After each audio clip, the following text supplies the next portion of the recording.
Okay. All right. We live? We're live. I think so. Give people a couple of seconds to get on here. Hi. Hi guys. We're going to show off our first special guest with our firstborn. Firstborn Tucker. child. Say He's going hi. to help us with the tasting tonight. He's ready Say for hi, happy hour. For those of you that don't know me, my name is Brandon Hall. I'm one of the co-founders, and I'm chief brand officer at One Hope.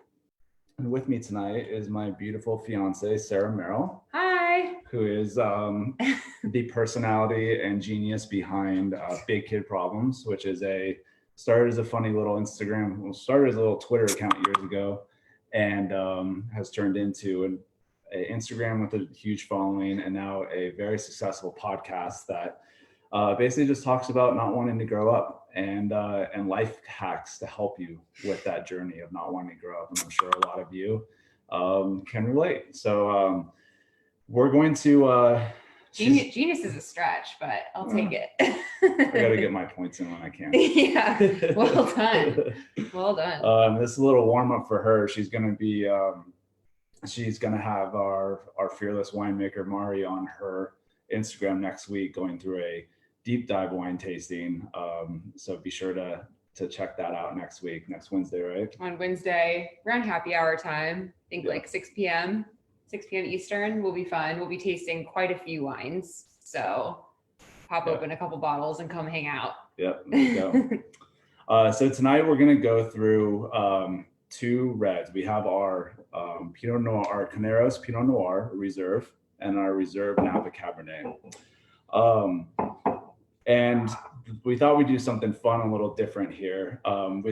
With my expertise in this company is much more how the outside of the label looks and the brand and the messaging and all that, and not necessarily what's inside. So while Mari and Garrett and Jake can sit up here all day and talk for hours about the process of the winemaking and all that, I can get super passionate about what the outside looks like and what we're doing with our brand in general. But one thing, just to give you a little background and stories, when we founded this 12 years ago, I spent the first 6 years, half my day was spent doing marketing and branding, and the other half was traveling the country, selling to wine shops and restaurants, etc., all over the country, sleeping on couches, and just really telling our story and doing multiple wine tastings a day, and then going home after a couple glasses of wine and trying to answer emails and design things. Back when I was somewhat of a Photoshop expert, but I got overtaken really quickly by our creative team. But anyways, during that time, one thing that I did with wine, as I've already said, I'm not the expert in the room, is I spent a lot of time giving those that I was tasting the opportunity to try it and express to me what they were getting out of the wines. I found that way I can start to understand what they liked and what they were feeling and kind of speak to that. And so we're going to kind of do that same little trick. I call it a trick, but I also think it's really fun to kind of, instead of telling people what's in them and what they should get out of it, letting them express it first and then going through it with them. So it's a fun little experiment. So we'd our dog's about to bark. Like, stop it, Tucker. That's just it's gonna happen at some point or another. He gets jealous. So another little fun story is when Sarah and I met, I think on our first date, I told her I was in the wine industry, and she's like, oh man, what were you drinking at that time? I only drank Pinot Grigio, and pretty much exclusively out of a box.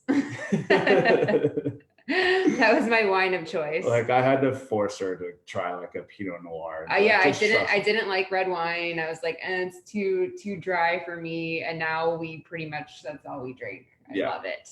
Yeah. So good. And I knew being in the wine industry early on, when I first started in the wine industry, I always tell a story when all of our first jobs was at Gallo. And I remember going on my interview at Gallo and being like, I don't think I'd ever had a glass of red wine at that point in my life, which is crazy. And I was like, I think the only wine I've had is my mom's white Zinfandel full of ice cubes.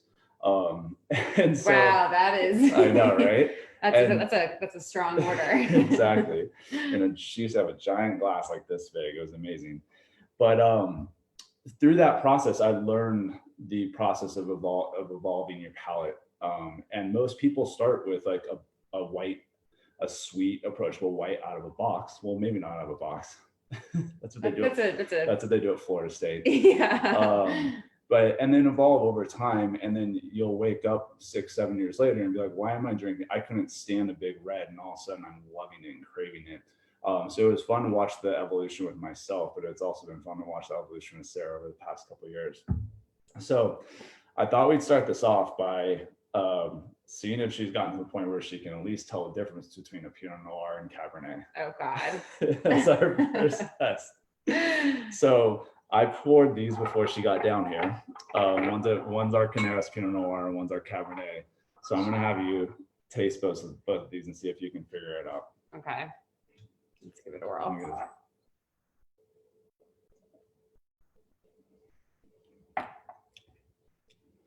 Yummy.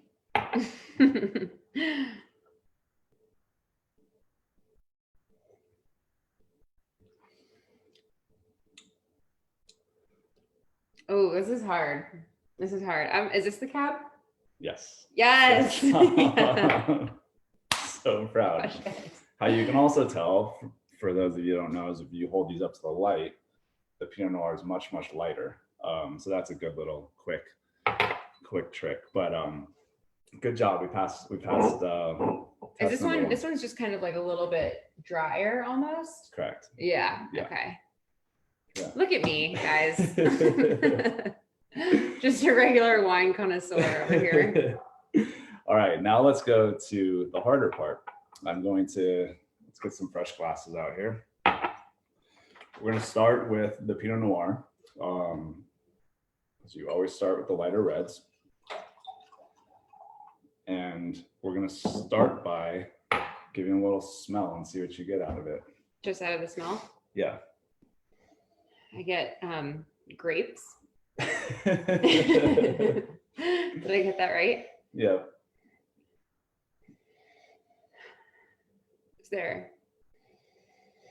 She also claims to have a terrible sense of smell. I have the worst sense of smell. Is there like butter? It's like buttery, like buttered popcorn. You get a little bit of that.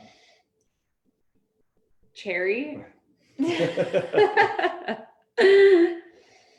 I had my older brother threw a basketball at my nose when I was like 10, and I really don't have much of a sense of smell.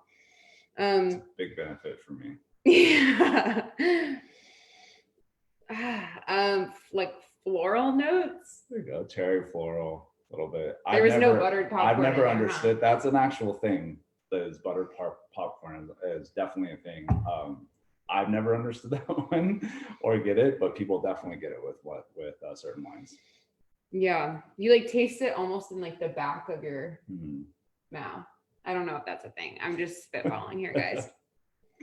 Another good trick, if you think they're crazy, you can just be like, yep, exactly. that's right. Oh, so you're just gonna tell me I'm right no matter what I say. Okay. No. But no, it's whoever it is the experience that you have with it. That's how I've always seen it. It's how you, as the taster of the wine, want to taste it or appreciate it. There is obviously professional tasting notes, which we'll get into. But it's the experience that you have with it, or it's the experience of those that you are tasting with have with it. So it is what it is.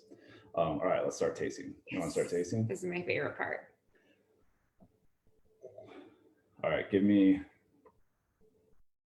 what you get there. There's like 3 key. Isn't there a way you're supposed to taste it? Like put it in your mouth? Yeah, well, you want to put it in your mouth, let it kind of roll back your tongue a little bit and to kind of take in the different sensations that you get out of it. I think I'm gonna need to do that a few more times. While you're doing that, let's do another quiz. Do you know where Caneros is? No, and I'm scared to guess. You've driven through it a bunch. Oh, really? Yeah. It's in Northern California, the Napa region. Yes, definitely. Southern region of Napa. Okay. When you come in, we kind of do that first before you get to downtown Napa. We pass through right there. So that's where these grapes came from. And then once we get into Napa Cab, that's more of the northern whole region of Napa. All right, what are you getting? Okay. It's definitely fruity. This is hard.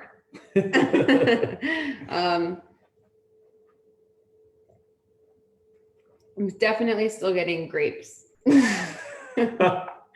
Definitely getting some red grapes. I had to guess. Like sweet, chocolatey almost. No? How about some? Let's go to the berries family. Berries. Okay. Oh, maybe like a little bit of blackberry, like a tarty, like a tartness to it. Okay. Like dried cherries or blackberries or currants, maybe. You're getting there. We're getting there. Dried.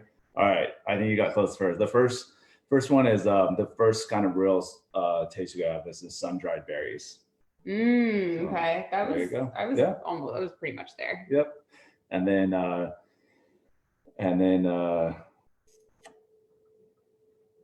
yeah, sun-dried berries and redwood compliment. You get some redwood compliment.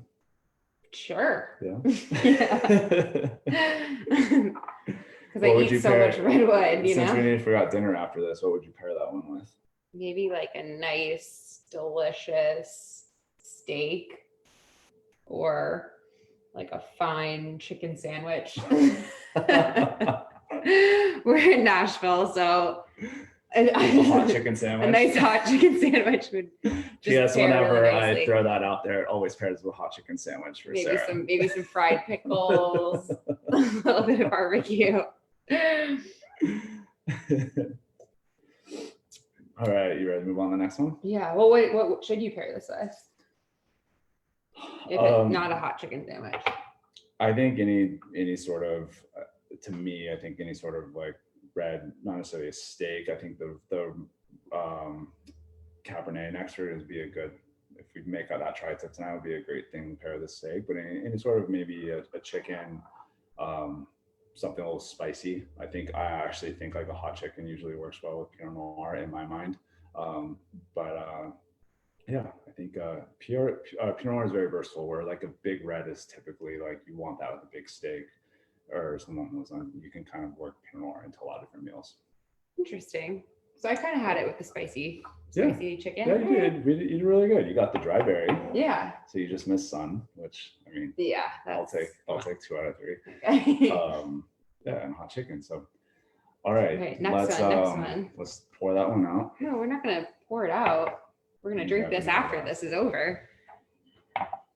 All right, now we're gonna go to the Napa Cabernet. Oh, there he goes. That was bound to happen. Right, cheers. Cheers. Let's give this one a shot. Am I supposed to smell it first? Yes. Again, tough with the smells. Oh,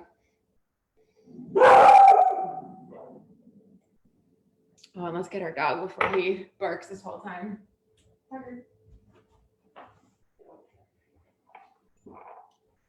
I got him while you drink. Okay. You just wanted to be on camera. Yeah. All right, smell it, take a couple of sips, and let me know what you get. Gonna have to do a couple of sips. I love this one so much. It's one of our favorites. Yeah. This has a little bit more like chocolate, like dark chocolate. Mm-hmm. I know I said that on the last one, but this one actually I taste it more. Yep. Again, there's like a little bit of like fruitiness, but like a bold fruit. Like a grape. Like a nice ripe grape kind of vine off of Napa. Yeah. Tastes like Napa grapes. Like a Napa grape. This is what I'm dealing with, people. I keep saying the same stuff, but like I was gonna say cherry again. Or like a licorice. Hold on. How about wild violet? Any of that in there? Yep. I'm getting a little hint of that. So Like so you should be getting some blackberries, some blueberries, some violet, hint of violet. With this one, you'll notice it's kind of a very lingering, long finish. Yeah. That's kind of where the Mari has in here, kind of notes of chocolate on a long finish. So you're probably, if you taste it again, you'll probably get a lot of that dark fruit in the beginning of the blackberries and cherries, or blackberries and blueberries. And then as it kind of like finishes, you'll get kind of the softer chocolate taste to it. Nice. Now try it again with that knowledge.